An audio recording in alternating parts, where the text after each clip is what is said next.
আসসালামু আলাইকুম। Bangla reports global ভিউজে আপনাকে স্বাগতম। সঙ্গে আছি আমি শায়লা শারমিন।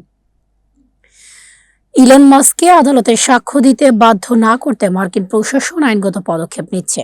মুখ্যত একটি মামলার অভিযোগ উঠেছে, হোয়াইট হাউসের সিনিয়র উপদেষ্টা হিসেবে দায়িত্ব পালনকালে মাস্ক ইউএসএআইডি ভেঙে ফেলার জন্য অবৈধ চাপ প্রয়োগ করেছিলেন। মামলার বাদীরা চাইছেন মাস্ককে সরাসরি জিজ্ঞাসাবাদের মুখোমুখি করা হোক, কিন্তু প্রশাসন যুক্তি দিচ্ছে এতে সরকারের নির্বাহী কার্যক্রমকে হস্তক্ষেপ হতে পারে এবং জাতীয় স্বার্থের গুরুত্বপূর্ণ বিষয় সামনে আসতে পারে।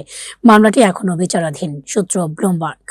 ট্রাম্প প্রশাসন বাইডেনের আমলে যুক্তরাষ্ট্রের আশ্রয়প্রাপ্ত কিছু শরণার্থীর মামলা পুনর্বিবেচনার পরিকল্পনা করেছে। ইউএসসিআইএস এর মাধ্যমে নির্দিষ্ট কেসগুলোতে রি-ইন্টারভিউ নেওয়া হবে। 2021 থেকে 2025 পর্যন্ত প্রায় 2,35,000 শরণার্থী নিয়মিত প্রক্রিয়ায় আশ্রয় পেয়েছে, যার মধ্যে কয়েকটি কেস পুনর্বিবেচনার আওতায় আসবে। সূত্র সিএনএন। ভারতের অরুণাচলের নাগরিক চীনে পাসপোর্ট নিয়ে যাওয়ার পর বাজেয়াপ্ত ও 18 ঘন্টা আটকে রাখা হয়। চীনের অফিসাররা দাবি করেন অরুণাচল চীনের অংশ, তাই পাসপোর্ট অবৈধ। সাংহাই বিমানবন্দরে আটক করার পর ওই নাগরিককে দীর্ঘ সময় ধরে রাখা হয়েছে। ইরানের পারমাণবিক কূটনীতি পুনরায় শুরু করতে ফ্রান্সের সঙ্গে উচ্চ পর্যায়ের আলোচনা অনুষ্ঠিত হবে। ইরানের পররাষ্ট্রমন্ত্রী আব্বাস আরাঘচি প্যারিসে পৌঁছাবেন। বৈঠকে তেহরানের আইএইএ এর সঙ্গে পূর্ণ সহযোগিতা শুরু করার জন্য চাপ দেওয়া হবে। এছাড়া চলমান দ্বিপাক্ষিক বিরোধ, বিশেষত ইরানে আটক ফরাসি নাগরিকদের মুক্তি আলোচনার বিষয় হবে। সূত্র রয়টার্স। ইরানের আইআরজিসি দাবি করেছে তুরস্ক সীমান্ত দিয়ে আসা বড় অস্ত্র চালান আটক করা হয়েছে। উরুমিয়ার সীমান্তে অভিযান চালিয়ে 198টি বিস্ফোরক ডিভাইস, বিভিন্ন ধরনের অস্ত্র ও গোলাবারুদ জব্দ করা হয়েছে। এসব অস্ত্র দেশ জুড়ে বিচ্ছিন্নতাবাদীদের কাছে পৌঁছানোর উদ্দেশ্যে আনা হচ্ছিল। ইউরোপীয় সংসদ 1.5 বিলিয়ন ইউরো মূল্যের নতুন প্রতিরক্ষা বিনিয়োগ কর্মসূচি ইডিআইপি অনুমোদন করেছে। উদ্দেশ্য ইউরোপীয় প্রতিরক্ষা শিল্প শক্তিশালী করা ও ইউক্রেনকে সামরিক সহায়তা বাড়ানো। 2027 পর্যন্ত চলবে। প্রতিরক্ষা উৎপাদনের কমপক্ষে 65% উপাদান ইইউ বা অনুমোদিত অংশীদার দেশ থেকে সংগ্রহ করতে হবে। সূত্র রয়টার্স। ফ্রান্স নতুন 10 মাসের বেতন ভিত্তিক স্বেচ্ছাসেবী সামরিক সেবা চালু করতে যাচ্ছে। লক্ষ্য দেশের প্রতিরক্ষা সক্ষমতা বাড়ানো ও সেনাবাহিনী শক্তিশালী করা। মাসিক বেতন 900 থেকে 1000 ইউরো। প্রশিক্ষণ শেষে গুরুত্বপূর্ণ ভূমিকা পালন। সূত্র বিবিসি। যুক্তরাষ্ট্র প্রায় 4000 মিয়ানমার নাগরিককে টিপিএস বাতিলের সিদ্ধান্ত নিয়েছে। টিপিএস হলো নিরাপদ থাকার সুরক্ষা ব্যবস্থা। পরিবর্তন প্রকাশের 60 দিন পর থেকে কার্যকর হবে। মানবাধিকার কর্মীরা সতর্ক করেছে এতে ভবিষ্যৎ অনিশ্চিত হয়ে পড়বে। সূত্র সিএনএন।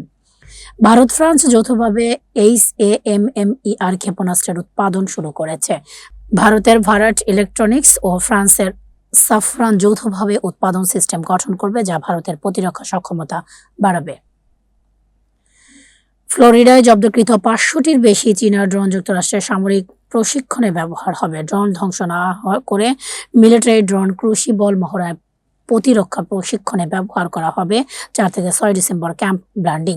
ট্রাম্পের জেনেসিস মিশন এআই ব্যবহার করে যুক্তরাষ্ট্রের বৈজ্ঞানিক গবেষণায় দ্রুত অগ্রগতি সাধনের উদ্যোগ।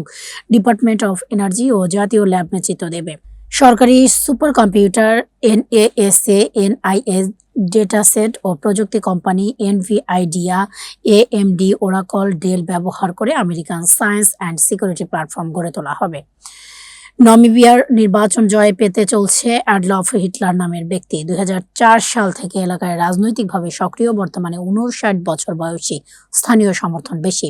ট্রাম্পের ঘনিষ্ঠ ব্যবসায়ী স্টিভ উইটকফের সঙ্গে রাশিয়ার উচ্চ পর্যায়ের অডিও ফাঁস। উইটকফ পুতিনকে ফোন করে ট্রাম্পের সঙ্গে শান্তি রূপরেখা নিয়ে আলোচনা করার পরামর্শ দেন। 2 দিনের মধ্যে পুতিন ট্রাম্পকে ফোন করে। সূত্র ব্লুমবার্গ। ব্রাজিলের সাবেক প্রেসিডেন্ট বলসোনারোকে গৃহবন্দী থেকে জেলে স্থানান্তর। সুপ্রিম কোর্ট 27 বছরের কারাদণ্ডের নির্দেশ দিয়েছে। পুলিশ সদর দপ্তরে 12 বর্গমিটারের বিশেষ সেলে রাখা হয়েছে তাকে। যুক্তরাষ্ট্র লেবাননে ইসরায়েলের সামরিক আক্রমণের বিরোধিতা কিছুটা নরম করেছে। হিজবুল্লাহর হুমকির প্রেক্ষিতে ইসরায়েলের আত্মরক্ষার অধিকারকে স্বীকৃতি দিচ্ছে। সূত্র Al Arabiya. Bangla reports global ভিউজের আন্তর্জাতিক ডেস্ক থেকে এতক্ষণ আপনাদের সঙ্গে ছিলাম আমি শায়লা শারমিন। পরবর্তী সংবাদ দেখার আমন্ত্রণ জানিয়ে শেষ করছি। আল্লাহ হাফেজ।